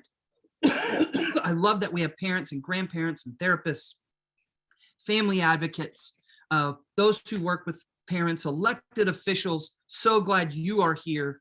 Coaches, counselors, a whole diverse group of people. Great, because I want you to watch this really quick, and then I want to ask you something else. How do I know? A lot of people, when they think of the phrase, how do I know, they always want to put the what behind it. How do I know what I'm supposed to do? The question that you really should ask is, how do I know why I'm here? Because when you know your why, your what becomes more clear and more impactful. If you know, like for instance, people know that I do comedy, but that's what I do. My why is to inspire people to walk in purpose. So I can do comedy, I can write books, I can be in a movie, because all of it is motivated by my why. In fact, I have a new web series out called Michael Jr. Break Time. We probably just did the 6th episode. It's on YouTube. So every single Wednesday at 3 o'clock, we drop a new episode on YouTube of Michael Jr. Break Time. What it is it's me. I travel around the country and I do stand-up comedy, in case you didn't know. And in the middle of my comedy set sometime, I'll stop and just talk to my audience. And we've been filming this, and it's pretty cool. So we're in Winston-Salem. I'm gonna show you a clip from Winston-Salem. And I'm just talking to this guy in the audience, and he tells me that he's a musical instructor at a school. So I was like, all right, you're a musical instructor, can you sing? Let me hear you sing a song. So this is what happened at the last episode of Michael Jr.'s Break Time. Check it. So you're a musical director. Cool. Yes, sir. All right, so let me get a couple bars of like Amazing Grace. Can you do the first part of that? Go ahead. Amazing grace, how sweet the sound that saved a wretch like me. Wow. That bro could sing, you know what I'm saying? All right. Now, what you give me the version is if your uncle just got out of jail, you got shot in the back when you was a kid. I'm just saying, let me see the hood version real quick, if you know which version I'm talking about. Just see if that exists. Let me see what you got. Amazing grace, how sweet the sound that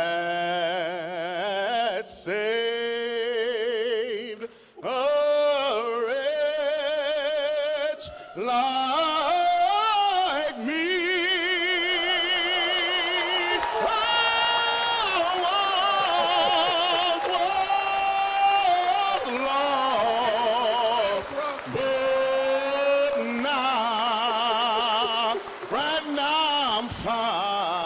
was blind, but now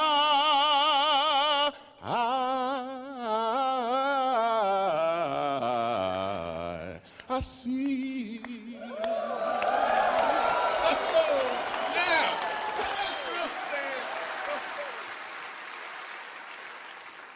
Okay, here's what I want you to catch. The first time I asked him to sing, he knew what he was doing.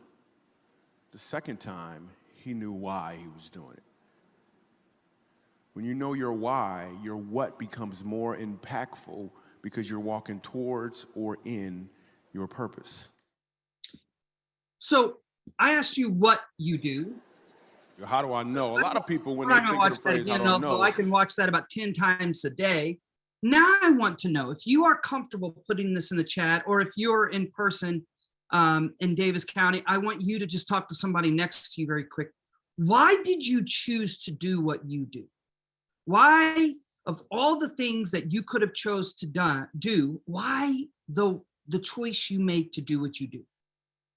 And as you began to put those in there, I want you to keep putting those in there if you're comfortable with that, right? Because I think many times in these times of disruption, we lose the focus of our why. And I want to be transparent with you, and I want to share with you a paradigm shift that occurred with me as an elementary school principal. I got into education because of my mission statement. I wanted to inspire others to be their best. I wanted to help educate, motivate, and inspire. That was what I wanted to do. But it became quickly apparent, not as a classroom teacher, not as an instructional coach, but as a school administrator, that I realized that what my intent was not matching my outcome. And that to me made me sit back and take pause. That happened in one moment. I was invited to a educational lecture at Vanderbilt University called the Barbara Gay Lecture.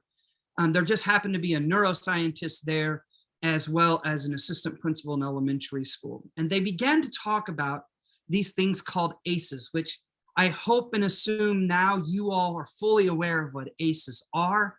But at the time, almost 8 years ago, I had never heard of ACEs. And as these instructors and as this neuroscientist and as this educator began to describe adverse childhood experiences and the outcomes that were associated with adversity, I began to realize that my intent of why I was doing what I was doing was not matching my outcome. That why I chose to be an educator was not matching the outcome that I was producing. We were physically containing kids on a weekly basis. I was suspending children based off of their experiences and their behavior instead of doing things to support. Let me phrase this. I was doing things to kids and not what I should have been doing for kids.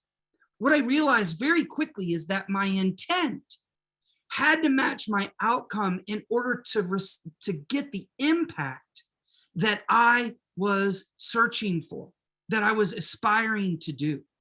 And as an educator, that was not happening. I was playing by the rules that had been set for me as a school administrator. I was doing what I was taught to do, but knowing what I found out about adversity and trauma, I realized I could no longer continue to do what I had always done because I knew better. In the words of Dr. Bruce Perry, I had to do better. And so I want to share that openly with you, that this is a journey.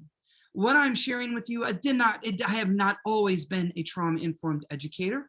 I have not always used neuroscience and physical science, neuroscience, to be able to understand the impacts of things that happen to students prior or while they're at school. Yes, I said while they're at school because schools can be traumatizing to kids. So I want you to live in this space right here as we go through the remainder of my talk and presentation.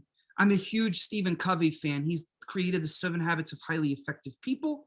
And habit 5 simply is seek first to understand, then to be understood. Just listen with your heart and your mind as we process some of this information, and take what you can. I tell my staff when I say things, if it makes you feel what you feel it.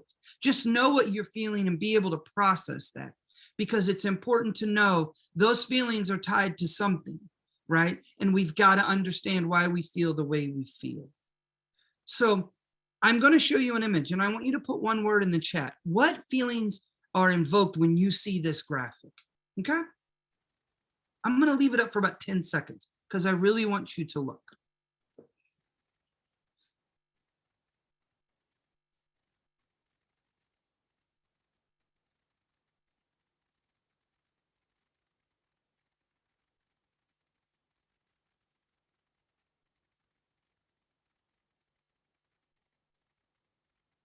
Sadness, sorrow, disappointing, truth, provoked, heartbreaking, horror, sadness, forgotten, trouble, stuck, falling through the cracks, all kinds of words. Well, I want to be open and honest with you and tell you I've been on both sides. I've been the adult out hanging the children out of the window, not literally, but metaphorically. What I was doing to kids, again, wasn't what I should have been doing for kids. I thought I was trying to teach when actually I was traumatizing. And on the second part, I've also been the student. I've been the student that was suspended. I've been the student that was put out of school. I've been on both sides, and I will tell you, neither side felt great. It just isn't the way it should be, right? We're holding things against our kids that they are in zero control of. And that's what we're going to dig into right now. So I want you to think about two things. As we progress through this next 30 or 40 minutes, I want you to think that you take the information and you can say, oh, this is interesting, and then walk away. Just like with Dr. Hess, you can take that information and go, wow, that was profound, and do nothing different. But what I want to ask you to do is live in that space of acting, going, got it, Dr. Hess, I heard what you said. Or Matthew Portel, I heard what you said. I want you to live in that space of acting as we move through today, because what we're going to be talking about is extremely serious and is extremely important for the kids that are in our schools every single day. And here's why. We all like to think of childhood as this time of joy and innocence. But, I mean, for many of us, it's just not true. When you grow up in these type of situations, it's not something you talk about. I know I didn't.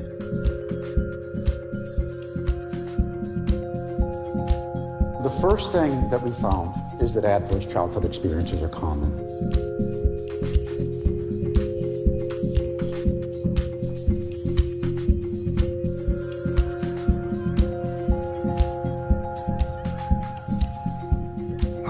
Kids are young, they don't know what's going on, they won't remember anyway. Well, the child may not remember, but the body remembers.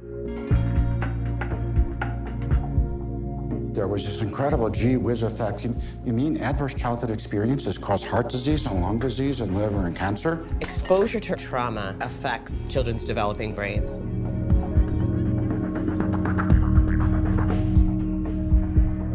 The impact is on your behavior, it's on your heart, it's on your DNA. Like, how do you deal with all that? I don't reach out because I'm not used to that. We have a whole new body of knowledge now that could open up what we have up till now been seen as intractable, unsolvable problems. No child should be punched or kicked. No child should be punched or kicked. If you can get the science into the hands of the general population, they will invent very wise actions. Do you feel like any of the interventions have been making a difference? They made all the difference in the world. It's there, it's possible, and a defeatist attitude is completely disconnected from what 21st century science is telling us. And we should be going after that like a bear.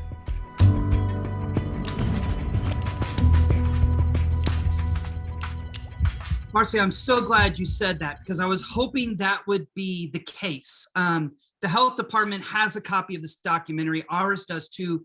We were very fortunate as a school to be the first group of adults that got to preview this documentary at my school. It is a powerful documentary, but I want to bring one, not this quote, I want to bring one quote to the forefront, and that was, get the science to the hands of the general population and they will invent wisely. I think that's so powerful because that is exactly what happened with my school, my team, myself, is that we began to understand that we needed to do things differently because the science had adjusted. And I think it's so powerful to understand, right, why we have to change, going back to that law of change. For those of you who are familiar with Bessel van der Kolk, an amazing author, writer, and scientist, he says in his writing that we remember trauma less in the words and more in our feelings and in our body, right? We understand that our bodies hold trauma, the way in which our systems are developed hold trauma. His book, The Body Keeps Score, is one that is so powerful. But if you have had trauma, I will tell you it's a hard read. It's a hard read to dig into. Wow, okay, now I'm digging into this a little bit more. But for the sake of us, I want to just have a universal definition of trauma that we're all going off of, because trauma can mean a lot of things to a lot of different people, right? And I would say in this work, whether it's the mental health community, whether it's the trauma-informed ed community, there just hasn't been, this is the identification or definition of trauma that we all can agree on. This is one that a friend and colleague of mine who recently wrote the book Equity-Centered Trauma-Informed Education stated. She said that trauma can be both individual and collective response to life-threatening events, harmful conditions, and prolonged, dangerous, or stressful environments. I think the key is the trauma is not the event. The trauma which is the way we process the event. What is the outcome? What has happened, right? And so it's really important for us to understand that as a collective, to say trauma isn't what happened to us, right? It's how we process, because everybody can process the same exact experience completely differently, depending on all kinds of factors. I'm not going to go into the ACE study. We are all very familiar with the ACE study that is done by Kaiser Permanente and the CDC. And the primary focus of the study was to look at health outcomes. There was nothing to do with education within the study around ACEs, right? We know there were 10. What I do want to bring up is this amazing graphic that was produced by now PACE's Connection, which is an amazing organization that is forwarding this work of trauma-informed work and trauma-informed communities, because it simply isn't just about education, although that's where my focus and expertise lies. So if we look at trauma in a broader scope, we see that home or household trauma does fall really under the ACE study. It really does fall under like exactly what the ACE study looked at. But if we've got to look beyond the ACE study, we're beyond that. Research has advanced further than the ACE study. And so now we're looking at areas in the community. How does different historical aspects of trauma impact generations, right? How does substandard wages, poverty, housing quality, all of those impacts that most people would say can be considered poverty. I want us not to see trauma as poverty and poverty as trauma, because those two things are not the same, although there is a correlation in a lot of spaces to those two. I also want to look at the environmental factors. I can tell you that 3 days before my school district went completely remote for COVID, we had a massive tornado go through the city that closed schools down for 2 days. So we went from tornado to COVID to December 24th, a massive explosion happening downtown in our downtown area. And we've had multiple floods and such since then. So remember that when we talk trauma, it's not simply just these, the ACE study, it's beyond that. But I want to circle one, because I think this is important, that substandard school space. When I say substandard schools, you all, I'm not talking about test scores. I'm actually talking about the social and emotional health of our kids. What is the social and emotional? Not learning, because I'm not talking about the learning. I'm actually talking about the health, the social and emotional health of our kids. Schools can traumatize children. I know that because I am one of them. My experience in school was one that left me completely disengaged, completely disassociated from my own potential, because I had been told that I was a troublemaker. I was told many times that I wouldn't succeed, right? And those were by the adults that were supposed to be inspiring and training and teaching me, right? And so when I say substandard schools, that's what I mean. I'm not a brain scientist. I'm not a neuroscientist. I've never played one on TV, but I know enough just to shift my paradigm. I understand the impact of the amygdala. That's the activates the stress response, right? If somebody kicks the door in behind me and starts screaming, my stress response is going to go in. My brain's going to send a signal to say, is everything okay? Are you safe? We know that kids who have or are experiencing extreme stress and trauma, that the amygdala is enlarged, right? That they have a heightened sense of alertness. We also know that the prefrontal cortex is the braking system to that amygdala, keeps that amygdala in check, right? Put the brake on. It was just your wife trying to figure out why the garage door isn't opening. It's okay. Unfortunately, many of our kids, that prefrontal cortex, because of the overexposure to stress and trauma, there's a loss of neuroconnectivity. Therefore, the braking system does not work effectively. There's so many times I've heard, all I asked the student to do was to get a pencil out. Next thing I know, they're flipping a desk. Yeah, that tells me that's an amygdala hijack. That tells me their brain is completely overloaded, and we've got to figure out why. Then we go to the hippocampus, and that plays a major role in understanding memory, right? And mood, identifying why I feel the way I feel. But it goes beyond just the brain. We also know that we have a polyvagal nervous system, or a nervous system that's connected through our whole body. We have the parasympathetic side, which is when we are in that state of rest and calm. And then we have the sympathetic side, which is that space in which we feel like we are in danger. Again, for example, if somebody kicked that door in, my pupils are going to begin to dilate. My heart is going to beat faster, right? Depending on the situation, blood is going to begin to flow to my appendages. These are natural body reactions to stress and unsafety, or not being safe. Digestion is impacted.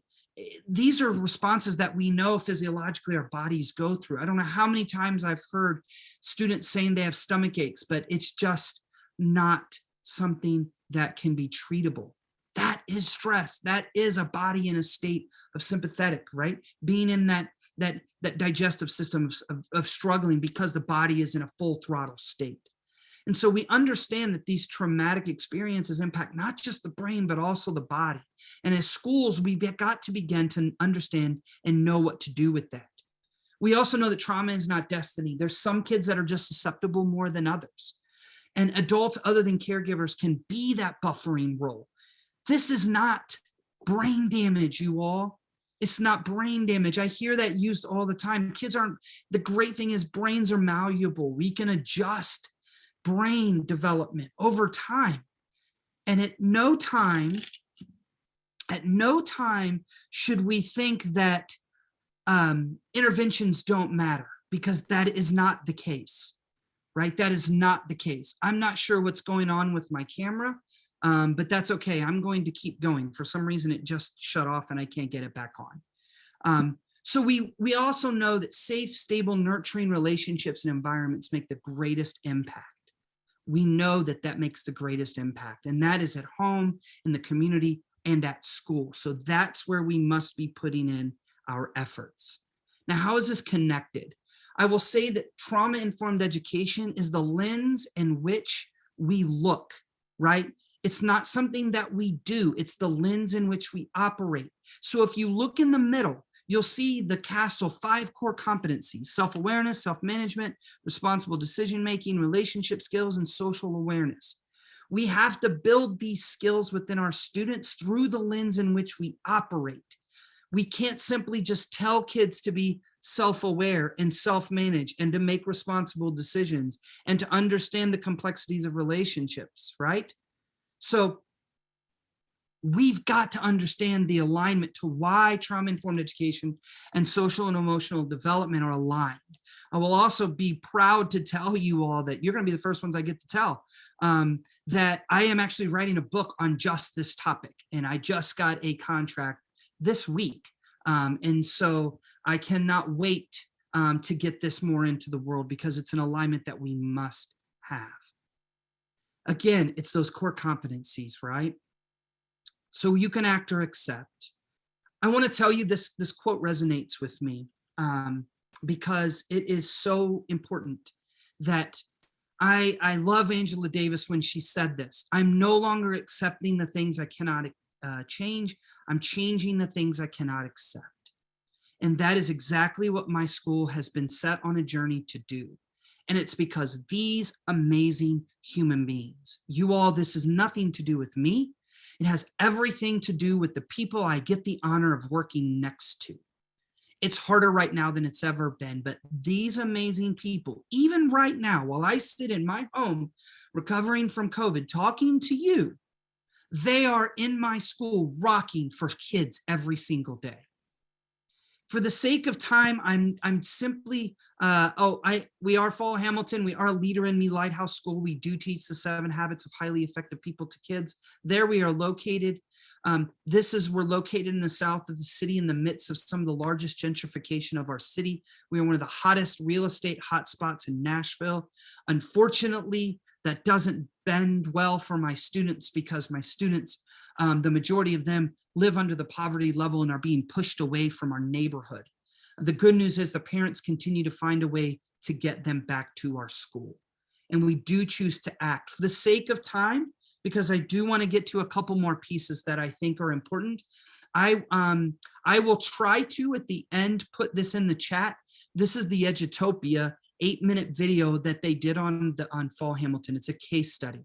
You can also Google Fall Hamilton and trauma-informed work, and it will pop up if you do it in Edutopia. I don't want to spend the time to that because that you could do outside of this. But I do want to get into this because I think this is the work, right? We have to go away from seeing that we're teaching kids by punishing them to teach them how to build self-regulation. No child has ever built a skill by being punished to build it. And I want to say that very, very, very openly and unapologetically. We can't punish our kids into learning skills. We have to teach self-regulation, the act of managing our cognition, our thoughts, and connect those to our feelings, not just for our kids, you all, but for the adults as well. These are life skills. These aren't soft skills. Self-regulation is a skill we must embed in all aspects of education, from the earliest onset until the end. So I want to show you how we do it, because I think it's really important. The idea that Dr. Hess was talking about mindfulness, and I know that someone said, I wish we could do this in school. Well, your wish is true because we do. So check this out. Be Well in School is a nonprofit based in Nashville. We're a 501c3 organization, and we teach mindfulness and movement as a proactive behavior management system. So our strategies are rooted in breath and movement, and we empower students to have self-regulation skills and strategies that help them to be successful in the classroom and beyond. Be Well is something that when you get angry and mad or sad or kind of disappointed, it's here for you to take deep breaths and relax. When I do my Be Well strategies, I start by getting my breathing ball, because if I feel down, she say just breathe with the breathing ball. Sometimes my baby sister is too high, so my mama told her to calm her down. So what I do is I tell her to go up, and then I tell her to breathe, and then go down. And we do that a couple of times. Be Well is a place where you could go when you're angry or upset. You could go there and calm down, and then when you're ready, you could go back to class. My favorite one in the Be Well room is the Warrior Secrets. I can stand up for me. I can stand up for others. I can stand up for peace. My favorite thing in the Be Well room is the rainbow breath.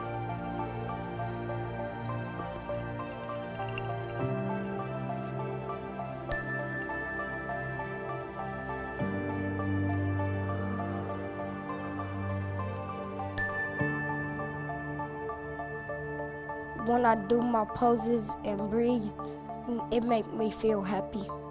When I use my breathing strategy, I feel good about myself. In the words of our kids, that's it, right? When I use my breathing, it makes me feel good about myself. You all, that's the work. Now, I want to tell you that we do have what we call peace corners in every classroom. Those are de-escalation spaces. Kids can go in to use these strategies. We actually have a separate space where some kids do not like to be in that space. So we have a Be Well space, and then we have a Be Well class space. We actually teach every student from pre-K to 4th grade. Next year, we're actually adding 5th grade on strategies and skills on what to do. Because we don't teach kids what to do. We simply tell them to behave, be quiet, do what you're told. That doesn't build our skill, right? And so de-escalation spaces are a part of our school because we understand the complexities that every kid, it doesn't matter whether you live in the most affluent part of Tennessee or whether you live in the hardest part. There's something called relational trauma that's occurring right now in some of the most affluent areas in our country, where our kids are completely disconnected from their parents because they haven't formed that healthy connection. So it's not just the kids from the other side of the tracks, I can assure you. What we also have focused on, and this isn't about kids, matter of fact, it's probably even more about adults. And I said this many years ago at a conference, and somebody created a graphic, and so I share it openly, that an escalated adult cannot de-escalate an escalated child. We have to understand the impact we have on ourselves and those around us with our own self-regulation. And so we focus on co-regulation as well, right? Making sure we're modeling, because kids simply can't learn it from understanding self-regulation. They have to experience it through this idea of co-regulation. And here's the best way I think it's put, is dealing with this process of regulating, relating, and reasoning through our co-regulation processes. This is Dr. Bruce Perry's work and his neurosequential model. I'm a huge fan of Dr. Perry. I've been able to speak to him on several occasions on my podcast. But basically, regulating is making sure we're relating kids to get them to make sure they're not operating in their brainstem. They're not completely dysregulated. Once we connect by validating all of those strategies that we use as practitioners, we connect through that relationship, then we can get to the reasoning part, right? What were you thinking when it happened? What have you thought about since? What are you going to do now? And how are you going to make it right? Those are the questions I ask every kid. Sometimes I ask those to the adults. Sometimes I ask those to myself. It's about teaching. It's about building community and connecting people together. It's not about punishing kids because they've messed up. It's about building their capacity to be a better and more skilled in the rest of their life. So here's a video that shows that pretty well. Now, if the airplane loses pressure, oxygen masks will drop automatically. While remaining seated with your seatbelt fastened, pull down on the mask to extend the tubing. The yellow cup goes over your nose and mouth like so, then slip the band over your head to secure the mask to your face. The band adjusts automatically. Normal breathing will start the flow of oxygen. And remember to always put your own mask on first before helping others. You heard the last statement. We have to put our oxygen masks on first before we can ever help anyone else. When you are in a human service field, it is challenging many times, right? As educators right now, it's hard to get the oxygen mask on with so much going on everywhere, not just in our state, not just in your state, not just in our country, but internationally right now. But we have to have this impact of our adults understanding that they impact every day when they bring, or when they don't understand their own, and they don't have their own mindfulness practice and their own self-awareness practice and their own self-regulation practice, it impacts kids. How do we know that? In 2016, Oberler did a study where they took the saliva samples of students in a classroom, and then they had teachers self-report stress. There was, in long story short, there was a direct correlation between self-reported high levels of stress for teachers and the cortisol levels of the students in the classroom. Cortisol is the chemical that our body produces when we're under stress. Similar to adrenaline, but it stays in our system for a longer period of time, right? So think about that our adults in our buildings have impact on the well-being of our kids every day, just like the adults in their lives outside of school. So what we developed is called a tap in and tap out system, where teachers, when they're feeling dysregulated for whatever reason, they actually can take a minute for themselves. The teacher taps out, another adult comes in, it doesn't matter who that person is, takes the class, make sure the momentum in the class is where they should be. The adult takes them in, and if the adult wants another adult, they go with them. A lot of them will go to Be Well to get that mindful moment, to be able to reconnect, to get themselves back grounded before they re-enter the room, right? Simple little adjustments in practice that we can do in any sector of humanizing ourselves and saying, I see you, I validate you, and I'm going to give you that moment you need. And I think it's really important, not just in education, but in every field. In our building, there's a saying, we say it's okay not to be okay, but it's not okay to not have support. It's my role as a school administrator to ensure that teachers have that support. And I will be honest, it's more challenging now than it's ever been. I want to leave you with two things. I want to leave you with this quote, and I want to leave you with one more thing. I want to leave you with understanding that sharpening the saw means you're preserving and enhancing the greatest asset you have. Sharpening the saw means we can't do anything unless we're taking care of ourselves. And I don't care what field you're in. I don't care what sector you're in. I want you to make sure you're taking care of your greatest asset, and that is you. I want to leave you with this. I want you to watch this video, and I want you to watch this moment where this performer actually, for the first time, steps out behind a stage and lives in this role that she was unable to live in before.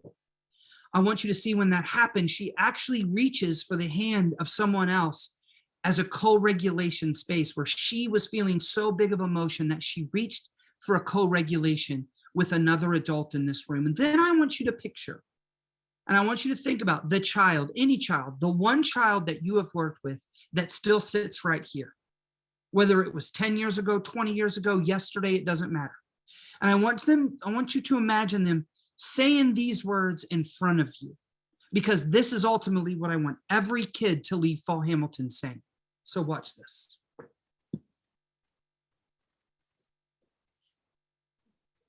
Benj and Justin have just written this new song called This Is Me.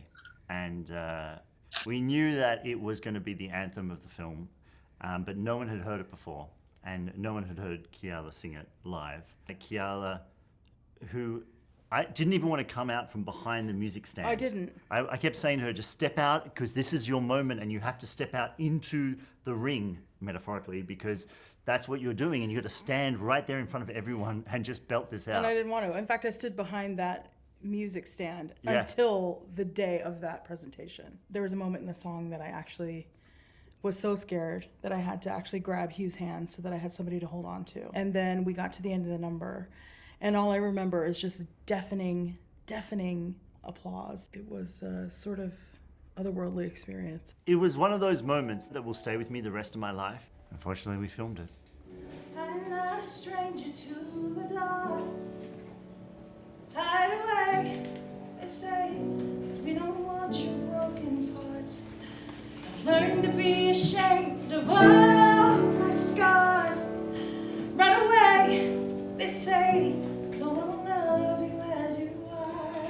But I won't let them break me down to dust. I know that there's a place for us, for we are loved. You all, thank you for going over a few minutes. I want to end you with this quote because I think it's important that each of us guards a gate of change that can only be opened from the inside. It's time to act, you all. We have opportunity right now. And I think we have to live in that space of, it's a paradigm shift right now that we can start shifting. Mental health, community mental health, student social and emotional health. It's at the forefront of many conversations. And it's time that we take our kids' health very seriously. We let them step into the space that they're unapologetically themselves. I want to share with you two resources that I want to make you aware of. If you are on Facebook, I want to bring your attention to a group that I founded several years ago called the Trauma Informed Educators Network Facebook group. There's now over 28,000 people from over 100 different countries sharing resources. And then most Thursday evenings, I host a Trauma Informed Educators Network podcast. I've been blessed to speak to some of the country and even international experts in this field, including Dr. Bruce Perry, who recently co-authored with Oprah, Dr. Della Monahook, and so many others. Thank you all so much. I really appreciate the opportunity, and for you sticking 3 extra minutes with me. I am glad that you are a part of this, and that you all have gathered in this space today. So thank you very much. Thank you, Matthew. And, oh, did he drop off? Oh, I'm still here. I just turned my camera off. Okay. I just have one question for you. Sure. I don't know if this is happening anywhere else in the nation, but it seems like the term social emotional learning has become just a little bit hijacked by some groups, and I would love to know how you deal with that. I just talk about the research, and I talk about the fact, because it has become the next thing that everybody wants to degrade. At the end of the day, we have to humanize education. Our kids are suffering. And it's, when I say ours, I mean, my son has had struggles with anxiety through all of this, right? And I think that by simply sweeping things under the rug, we are just engaging in intergenerational transmission of stress and trauma. And so my state has not been on that list of that's trying to disarm social and emotional learning as an idea, but I am fully aware of the many that are, and I would expect that we will be next, and I will be voicing myself on the legislator side as well. I've been very blessed to speak to some legislators. Matter of fact, I met one of yours out of your state at the National Legislative Conference in Nashville just a few years ago. So it's just about educating, right? What is social emotional health and learning? It isn't some woo-woo thing. It's really about building skill for our kids.